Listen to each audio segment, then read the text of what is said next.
11, 12, 13, 14, 15, 16, 17, 18, 19, 20. Apa ini? Apa 19 huruf?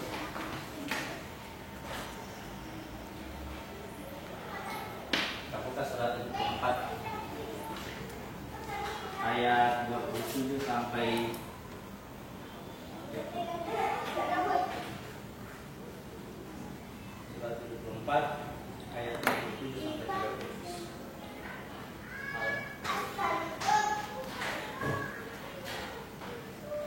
Dan tahukah kamu apa sakar itu? Neraka saka. Tahukah kamu apa itu neraka saka? Neraka sakar itu tidak meninggalkan dan tidak membiarkan. Dia menghabiskan segala sesuatu. Tidak ada yang tersisa kalau lewat di situ. habiskan segala sesuatu. Neraka sakar tidak ada yang ditinggalkan. Kalau ada lewat di situ habis. Lanjut. Yang menghanguskan kulit manusia.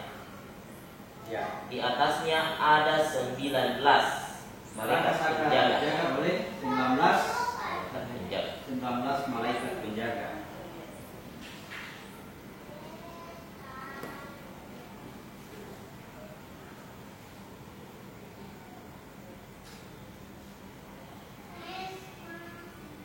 Sudah?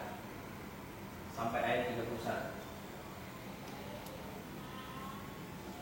Dan yang kami jadikan penjaga neraka itu hanya dari malaikat, dan kami menentukan bilangan mereka itu hanya sebagai cobaan bagi orang-orang yang kafir, agar orang-orang yang diberi kitab menjadi yakin, agar orang yang beriman bertambah imannya, agar orang-orang yang diberi kitab dan orang-orang yang mukmin itu tidak ragu-ragu, dan agar orang-orang yang di dalam hatinya ada penyakit dan orang-orang kafir berkata, apakah yang dikehendaki Allah dengan bilangan ini sebagai suatu perumpamaan? Kenapa jumlahnya mesti 19? Kenapa jumlahnya mesti 19 malaikat?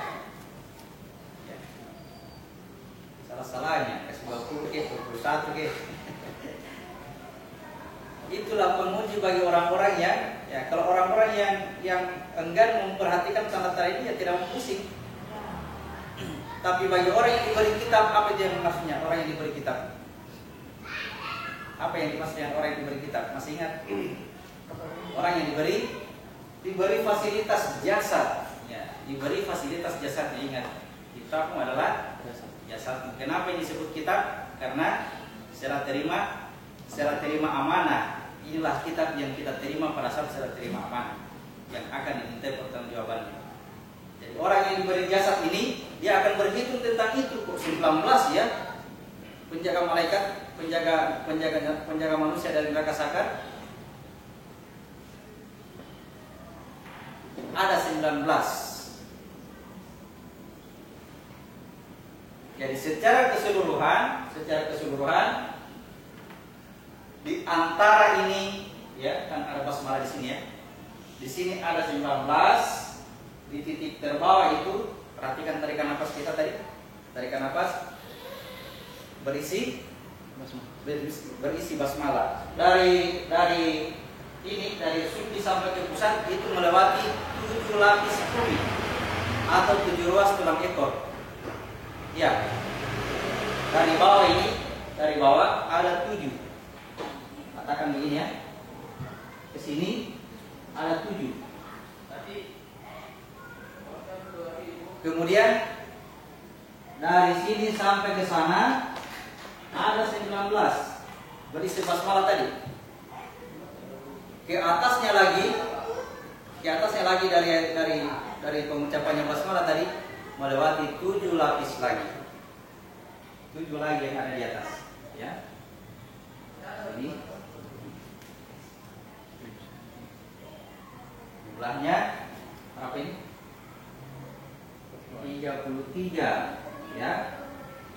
33 kita ucapkan tasbih, 33 kali kita ucapkan alhamdulillah, 33 kali kita ucapkan Allahu Akbar. Zikir sesudah salat yang menyelamatkan kita dari pertahanan neraka sakar. Kalau turunnya dari 7 ruas tulang leher, 7 lapis langit, kemudian diantar oleh basmalah mengantar ini, kemudian memasuki 7 lapis bumi. Kita berada pada tempat yang paling rendah. Kemudian diangkat dari 7 lapis bumi, kemudian dijaga oleh 19 tadi basmalah, kemudian dilanjutkan oleh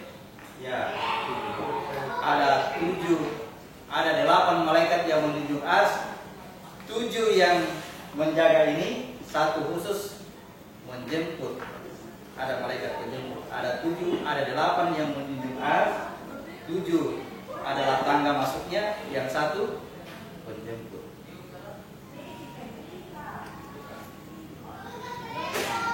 Jadi untuk melewati perjalanan ini dari bawah, sesudah sholat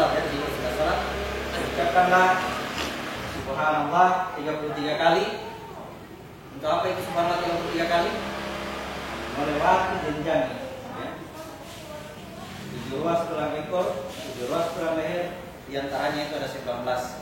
Jadi zikir kita subhanallah, subhanallah, subhanallah 33 kali itu kita terkonsentrasi pada perjalanan dari bawah. Subhanallah, subhanallah, subhanallah di dalam. Kita menyadari bahwa perjalanan itu terjadi di dalam. Ya. Makanya hindari kalau perlu, kalau bisa hindari itu alat tasbih. Ya, karena kalau pakai alat tasbih, pengalaman saya ya, pengalaman. Tidak apa-apa juga kalau bisa hindari. Kalau pakai alat tasbih, terkonsentrasi di tasbih. Sudah sampai di puncak tidak ini. Kalau Rasulullah dikatakan pakai jarimu, ya, pakai jarimu.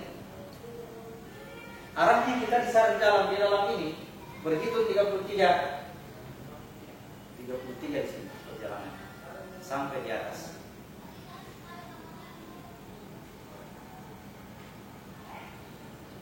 Subhanallah, subhanallah, subhanallah, subhanallah. Kalau dapat satu nafas, ya.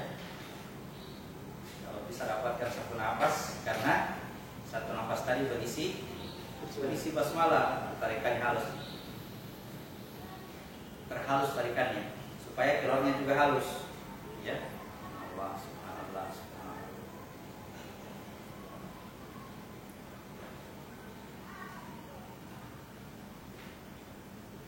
Oke, jadi 19 penjaga neraka saka.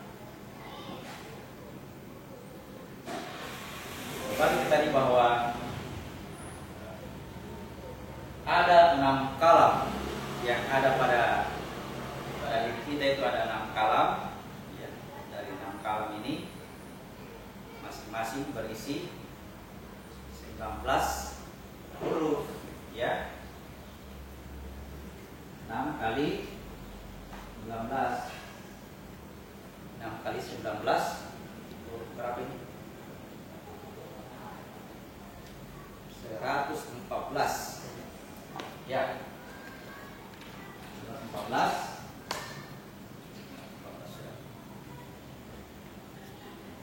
Basmalah yang turun tadi ternyata Al-Fatihah. Alhamdulillahirabbil alamin, arrahmanir rahim, malikil yaumiddin, iyyaka na'budu wa iyyaka nasta'in, ihdinas siratal mustaqim, siratal ladzina an'amta 'alaihim ghairil maghdubi 'alaihim waladdallin. Al-Fatihah. Ternyata Al-Fatihah ini adalah 114 surat, mewakili 114 surat. 114 surat ini meliputi seluruh ya, itulah Al-Quran yang orang katakan Al-Quran meliputi seluruh, ya. Kesimpulan dari Al-Quran adalah Al-Fatihah. Disebutlah itu Al-Fatihah sebagai umul kitab, induknya Al-Quran.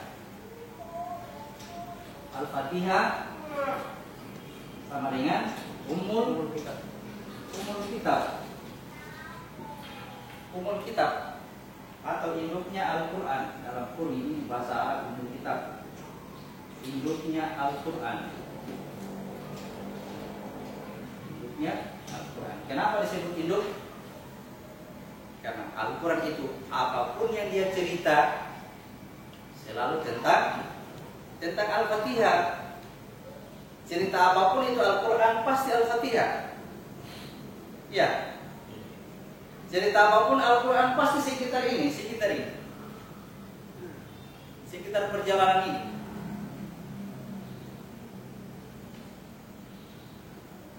Kalau membaca Al-Quran, kalau kita pahami apa yang kita baca di sekitar sini. Misalkan, ara'aital ladzi yukadzibu biddin. Apakah kamu orang yang mendustakan agama? Kalau mendustakan agama, jangan berpikir orang lain. Masuk ke sini, masuk ke dalam yang mendustakan agama. Fadzalika alladzi yad'ul yatim. Itulah orang yang selalu menghardik anak yatim. Yang mana anak yatim? Yang ada di bawah, ya. Yang ada di sini anak yatim. Bapaknya ada di atas. Ini. Aku anak yatim, aku turun pada tempat yang paling rendah. Ya, aku berpisah dengan bapakku. Aku anak yatim. Tempatnya ini ditunjuk sih. Apa anak yatim? Menghari anak yatim karena tidak mempertemukan si anak yatim dengan bapaknya, dikembalikan, namanya menggambar anak yatim. Wala yahudu ala ta'amil miskin. Dan dia melarang untuk memberi makan orang miskin. Yang mana orang miskin? Yang mana orang miskin? Di sini. Ini butuh makan. Ya, ini butuh makan. Apa makanannya? Al-Quran. Hidangan dari langit, namanya Al-Quran. Hidangan dari langit yang dibawa turun oleh Isa, yang dibawa turun oleh Roh Kudus. Roh Kudus itu Jibril mengajarkan Al-Quran kepada Muhammad. Itulah makanannya.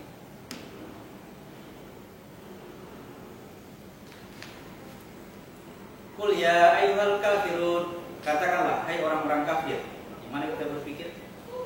Di sini. Jadi kita membaca Al-Quran selalu akan ke sini. Yang mana lagi? Aku tidak menyembah Tuhan yang kamu sembah. Yang mana itu? Ya, yang mana yang kafir? Yang mana aku? Ya, aku keluar. Ya, ini yang kafir. Ini yang kafir. Tuhannya dia, Tuhan hawa nafsu. Tuhannya aku, Tuhannya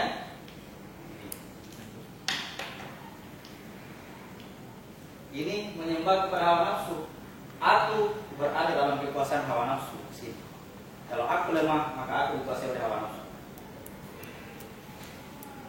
Kemudian ujungnya ayat itu, untukmu agamamu, untukku agamaku.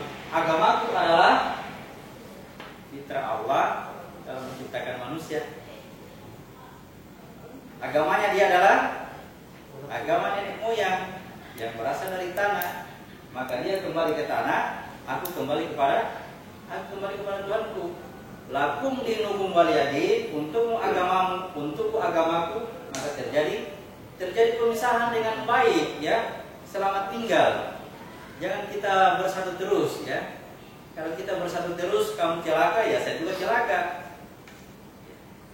Kalau aku ada terus di sini, ini akan rusak, saya juga akan rusak.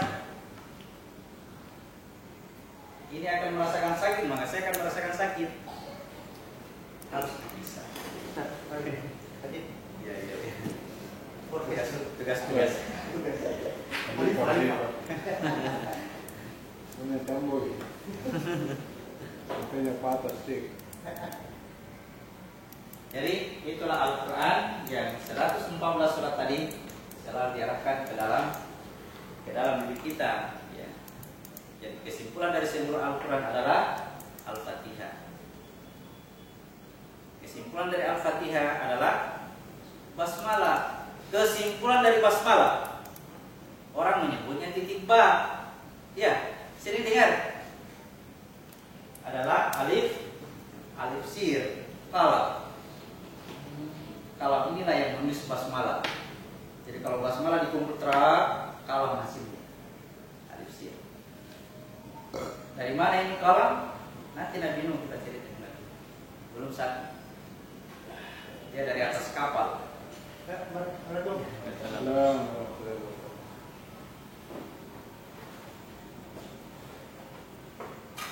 Jadi kesimpulan dari seluruh Al-Quran adalah Al-Fatihah yang seberingan. Kita baca surat 3 ayat 7. Surat 3 ayat 7. Dialah yang menurunkan kitab kepadamu. Di antaranya ada ayat-ayat yang muhkamat. Itulah pokok-pokok kitab Al-Quran. Dan yang lainnya mutasyabihat. Adapun orang-orang yang dalam hati condong pada kesesatan, mereka mengikuti yang mutasyabihat untuk mencari-cari fitnah dan untuk mencari-cari takwilnya. Padahal tidak ada yang mengetahui takwilnya kecuali Allah. Dan orang-orang yang ilmunya mendalam berkata, kami beriman kepadanya, Al-Quran. Semuanya dari sisi Tuhan kami. Tidak ada yang dapat mengambil pelajaran kecuali orang-orang yang berakal.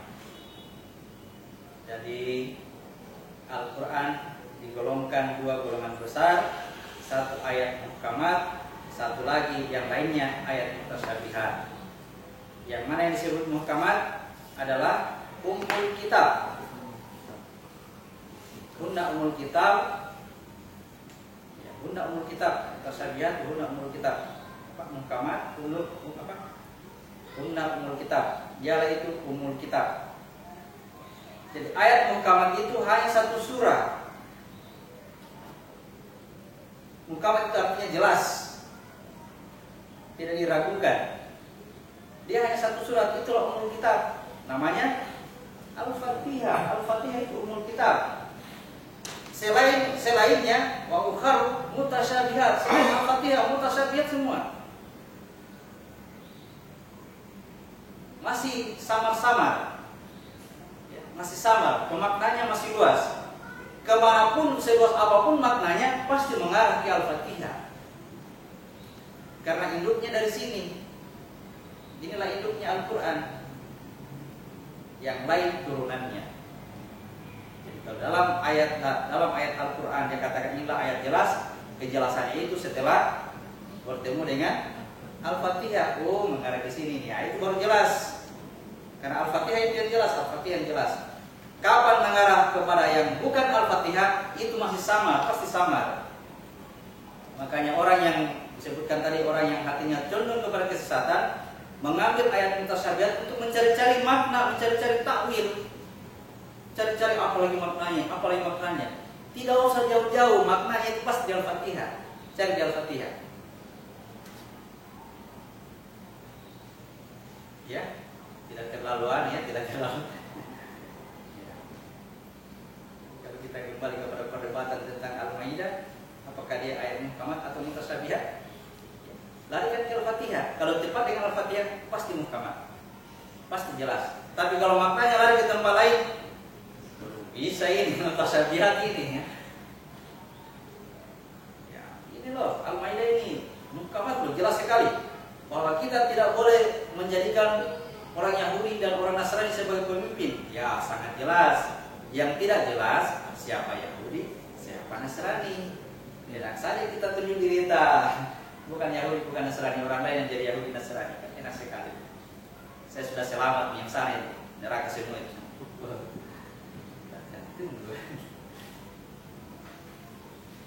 Balas 68 ayat 7. 68 ayat 7.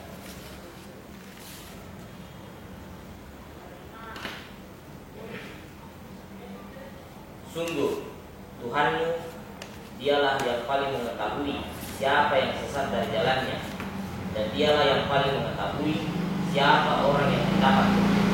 Ya, Tuhanmu yang paling tahu siapa yang sesat dan siapa yang mendapat petunjuk. Jangan kita jadi hakim. Jangan posisikan diri kita sebagai Tuhan. Oh, sesat sana. Rasanya ke Tuhan kok kan. Tuhan kan. Ini artinya apa? Ya, kita ini belajar mengkaji diri, menjadikan Al-Quran itu bermanfaat bagi diri kita sendiri. Hindari memberi penghakiman orang lain, karena itu tidak ada manfaatnya. Ya, kita mengambil hak-hak Tuhan untuk menjustis seseorang ini sesat apa tidak, itu bukan hak kita. Kita hanya berusaha menjadikan diri kita ini supaya tidak termasuk golongan orang yang sesat, supaya kita termasuk dalam golongan seorang yang Muslim. Itu pun kita mesti berdoa. Ya Tuhanku, ya, janganlah matikan aku kecuali dalam keadaan Muslim. Allah, jangan matikan aku kecuali dalam keadaan Muslim. Itu doanya Nabi malah. Nabi yang jelas-jelas sudah dijamin oleh Tuhan bahwa dia akan selamat, dia akan masuk surga, masih juga dia katakan, janganlah engkau matikan aku kecuali dalam keadaan Muslim.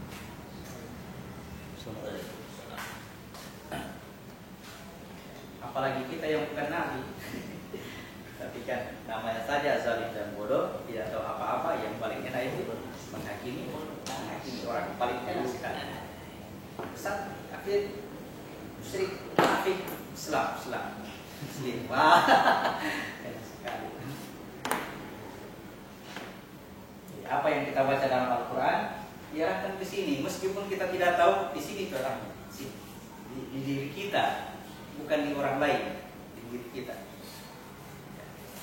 Jadi orang yang kalau di dalam pesan-pesannya ustaz yang bertanya bagaimana cara mendapatkan sholat yang khusyuk, dikatakan ya usahakan mengerti bacaannya.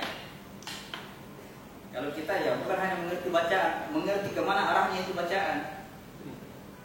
Yang sampai kayak tadi membaca Qul ya ayyuhal kafirun, pikiran kita tumpah lain, siapa lagi, saya bilang lagi sama siapa ini? Ini perintah Tuhan. Kenapa? Karena saya beriman, orang lain kafir. Begitu ya. Saya akui diriku beriman dan orang lain kafir. Perintah ini untuk saya mengatakan kepada orang lain tidak tepat. Kalimat itu tertuju kepada kita sendiri. Itu baru tepat. Nah, itu ya, seputar basmalah. Basmalah, kenapa dikatakan ya, penjaganya malaikat. Penjaga neraka itu malaikat. Ayat 31 tadi. Menjadikan jumlahnya 19, kemudian menjadikan penjaga neraka itu malaikat. Apa maksudnya? Apa itu 19 tadi? Basmalah, ya, basmalah. Basmalah bermakna malaikat. Ya. Jadi turun dari atas untuk menjemput. Ya. Turun dari atas untuk ya malaikat penjemput. Siapa yang dijemput? Orang-orang yang ada di sini di Ka'bah ini. Karena nafas hanya sampai di situ.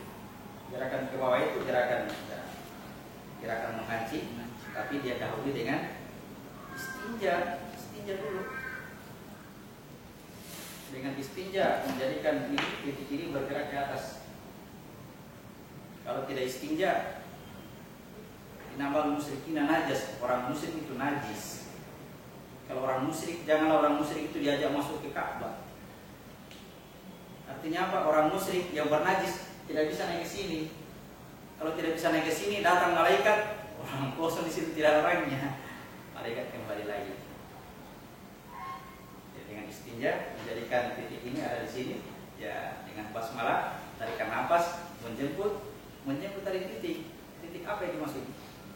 Itulah aku, ya. Itulah titik aku yang ditempatkan pada kezaliman dan kebodohan. Jadi datang malaikat 19 ini untuk menjemput aku. Untuk apa aku dijemput? Untuk dikembalikan kepada Tuhanku. Datanglah dengan cara berserah diri. Jangan berlaku sombong. Kenapa bisa sombong? Karena ada kekuatan. Sedikit kekuatan, sedikit kesombongan.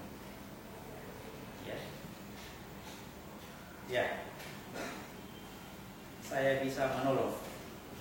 Saya bisa memberi. Saya bisa begitu. Allah Maha Penolong, saya sedikit penolong. Ada sedikit sebesar darah kesombongan tidak akan masuk surga kata Nabi. Surat 2 ayat 107. Surat 2 ayat 107. Tidakkah kamu tahu bahwa Allah memiliki kerajaan langit dan bumi, dan tidak ada bagimu pelindung dan penolong selain Allah? Bahasanya sederhana ya. Kerajaan Allah, kekuasaannya Allah meliputi langit dan bumi. Kekuasaannya Allah meliputi langit dan bumi. Tidak ada pelindung dan penolong bagimu selain Allah. Ya. Tidak ada pelindung dan penolong bagimu selain. Tidak pernah kita bertanya, yang tolong saya selama ini siapa? Yang tolong saya selama ini siapa? Pak ini yang tolong saya. Pak dia tolong saya tadi. Kembali dia tolong saya. Padahal Allah katakan tidak ada penolong bagimu selain Dia, selain Allah. Jadi siapa yang menolong? Ya, coba tanamkan dalam hati kita. Supaya apa? Supaya ketika menolong jangan mengaku ya, karena tidak ada penolong selain Allah. Dan orang-orang yang selalu menolong berarti menjalankan tugas khalifahnya. Dia selalu bersama Allah. Kalau dia mengaku berarti dia ingkari Tuhannya. Disitulah kekafiran yang nyata. Ya, itulah kafir yang nyata, ingkar kepada Tuhannya, ingkar kepada janji awal bahwa dia sebagai hamba, Allah adalah Tuhan. Tiba di sini, aku juga penolong, ya, mengaku diri sebagai kafir. Oke, baik. Selesai basmalah, fungsinya.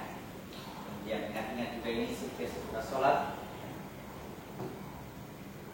supaya tidak ada pertanyaan kenapa 33 seperti ini, kenapa 37 ke 40 sekalian. Malaikat penjaga neraka kenapa 19 salah-salahnya, ya. Sholat di masjid kenapa 27 kali lipat. Angka-angka seperti ini bukan angka tanpa maksud, ya. Kita kadang-kadang berhitung-hitung, salat di masjid 27, umurku berapa? Kali salat di masjid 27. Nah, angka-angka misteri, angka-angka yang Tuhan sebutkan, ya, ternyata menuju pada perjalanan di masjid. Baik, kembali ke cerita Surah 27 ayat 32.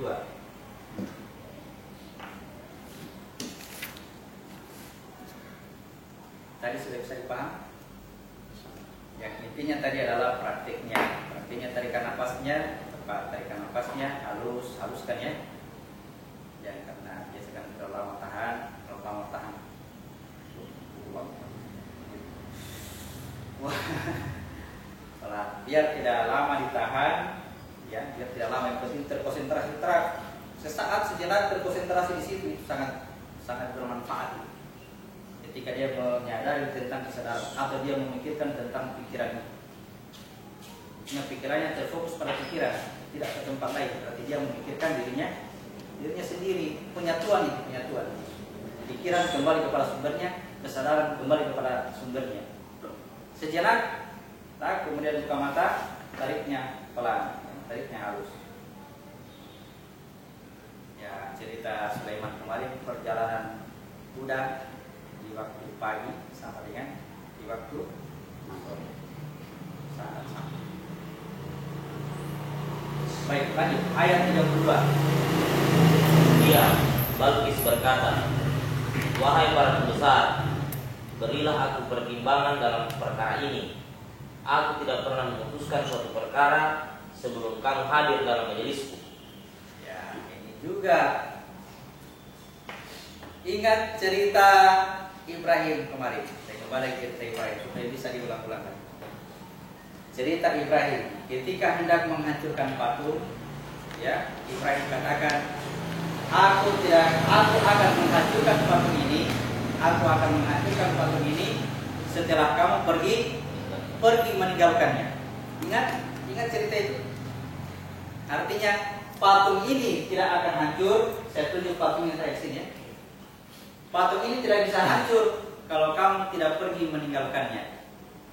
Dia perginya kemana? Kemana perginya ketika dia meninggalkan patung? Ternyata berkumpul pada patung yang paling besar. Apa itu patung yang paling besar? Kalbu. Ya. Penguasa patung. Kenapa kalbu penguasa patung? Ya, Nabi yang katakan ya, inna fil jasad mudghah. Pada jasad itu ada segumpal daging. Kalau dia bagus, maka bagus seluruh tubuh. Kalau dia jelek, maka jelek seluruh tubuh. Ketahuilah dia adalah kalbu. Kalbu itu penguasa jasad. Ya, penguasa jasad. Dalam cerita ini diceritakan melalui Balqis yang memimpin sebuah kerajaan. Balqis dikaruniai segala sesuatu. Ya, betul kayak Balqis dikaruniai segala sesuatu. Lihat ini, seluruh alam semesta ini ya, seluruh alam semesta dipimpin oleh Balqis di alam nyata, dipimpin oleh Balqis di alam nyata. Dia adalah kalbu. Sekarang perhatikan, Balqis adalah kalbu. Apa yang dimaksud yang pembesarnya? Pembesarnya Balqis, struktur organ yang lain, ya, pada tubuh kita. atau struktur kesadaran atau struktur saraf yang bisa menjadikan jasad ini sadar, ya. Strukturnya, organ-organ